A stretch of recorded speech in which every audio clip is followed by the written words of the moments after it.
নামাজ পড়েছে ওই মাঠে লাঠিম খেলবো সবাই।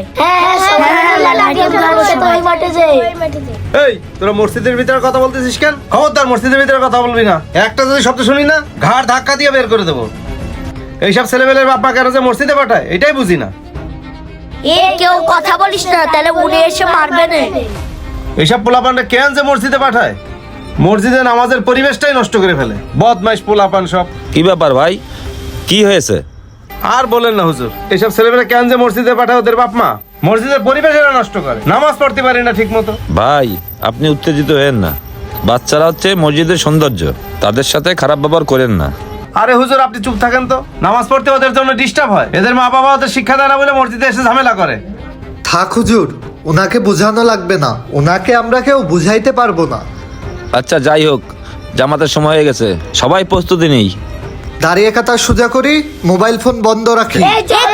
চল নামাজ শুরু হয়ে গেল। দেখো দেখো দেখো নামাজের সময় করতেছেটা কি? আজকে ওদের একটা উচিত শিক্ষা দিয়ে দেবো। এই বের হ, যা মসজিদে বেরো। কি আল্লাহ,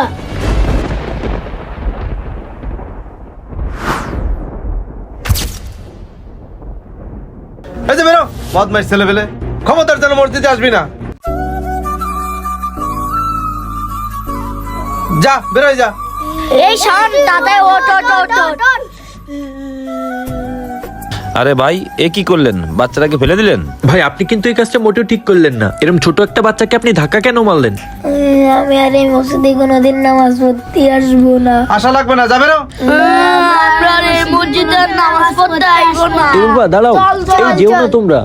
শোনো, আপনি এটা কি করলেন? আপনার জন্য দেখেন ওরা মসজিদ থেকে চলে যাচ্ছে, ওরা আর নাকি নামাজ পড়তে আসবে না। এই ওরা কি নামাজ পড়তে আসে নাকি? ওরা মসজিদের ভিতরে পরিবেশ নষ্ট করতে আসে। আপনি এই কাজটা মোটেও ঠিক করেননি। জি, আপনি বাচ্চার গায়ে হাত দিয়ে মোটেও ঠিক কাজ করেননি। আপনাকে আমি আগেই বলেছি যে বাচ্চারা হলো মসজিদের সৌন্দর্য। বাচ্চারা যদি মসজিদে না আসে তাহলে দিনের ক্ষতি হয়ে যাবে, ইসলামের ক্ষতি হয়ে যাবে। ভাই বাচ্চারা হচ্ছে আগামী প্রজন্মের মুসল্লি, তারা যদি মসজিদে না আসে তাহলে আগামীতে মুসল্লি খুঁজে পাবেন না। তারাই তো আগামী দিন মসজিদের খেদমত করবে, ইসলামকে প্রতিষ্ঠিত করবে। বড় আলেমুল আমাদের কাছে শুনেছি আমাদের নবীজি যখন নামাজ পড়তো তার নাতি তার পিঠের উপর উঠে খেলা করতো, তাও তিনি বিরক্ত হতো না। আমরা কি নবীজির থেকে বেশি বুঝি নাকি? সে তো বাচ্চাদেরকে তাড়িয়ে দেয়নি, তাহলে আপনি তাড়িয়ে দিচ্ছেন কেন? আপনি নবীজির উম্মত হয়ে মোটেও এই কাজটা ঠিক করেননি। আমি মদিনার মসজিদগুলোতে দেখেছি বাচ্চারা খেলাধুলা করে, কিন্তু কেউ তো তাদের বকাঝকা দেয় না, মসজিদ থেকে তাড়িয়ে দেয় না। তাহলে আপনি এই কাজটা কিভাবে করতে পারলেন? এই তোমাদের কাছ থেকে আমার জ্ঞান নেওয়া লাগবে না, তোমাদের থেকে জ্ঞান আমার কম নেই। খবরদার তোমরা আমাকে জ্ঞান দিতে আসবে না। ওইসব বাচ্চা কাচ্চা মসজিদে আসলে ঝামেলাই হয়, ওরা না আসাই ভালো। হুজুর আমি আপনাকে আগেই বলছিলাম ওনাকে আমরা কেউ বুঝাইতে পারবো না। অত কথা না বলে নামাজ শুরু করেন তাড়াতাড়ি। আচ্ছা ঠিক আছে, চলেন নামাজ শুরু করি। আল্লাহু আকবার। কি ব্যাপার, মসজিদটা আজকে এত শান্ত মনে হচ্ছে কেন? ভিতরে তো কাউকে দেখছি না, মুসল্লিরা সব কোথায় গেল?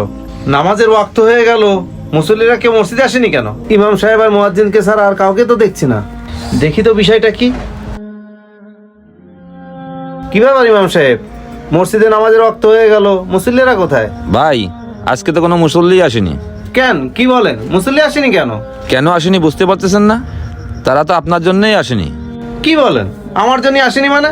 শোনেন আমি আপনাকে বুঝিয়ে বলছি, আপনি গতকালকে বাচ্চাদের সাথে খারাপ ব্যবহার করছিলেন না, এজন্য বাচ্চারা তো আসেইনি। আর তাদের সাথে খারাপ ব্যবহার করার কারণে কোনো মুসল্লিই আসেনি। এমনকি বাচ্চাদের গার্জিয়ানরাও এই মসজিদে আসবে না এবং বাচ্চাদেরকেও এই মসজিদে আসতে দেবে না। আপনি তো এটাই চেয়েছিলেন, এখন একা একা নামাজ পড়েন, সমস্যা কি? আপনি চরম ভুল কাজ করেছেন, মসজিদের অনেক বড় ক্ষতি করেছেন। এখন যে এই যে মসজিদে মুসল্লি আসতেছে না, এর দায়ভার কিন্তু সম্পূর্ণটাই আপনার। জামাতে নামাজ আদায় করলে 70 গুণ সব বেশি হয়। আপনি এটা থেকে সবাইকে বঞ্চিত করেছেন, এর দায়ভার আপনাকে নিতে হবে। হ্যাঁ আল্লাহ, আমি কত বড় ভুল করে ফেললাম, এত বড় দায়ভার আমি কিভাবে নেব? না না, আমাকে কিছু একটা করতে হবে। হুজুর আমার অনেক বড় ভুল হয়ে গেছে, আমি আমার ভুল বুঝতে পারছি। আপনারা থাকেন, আমি একটু আসছি। আল্লাহ হেদায়েত দান করুক। এই মার ভালো করে মার ঘুরা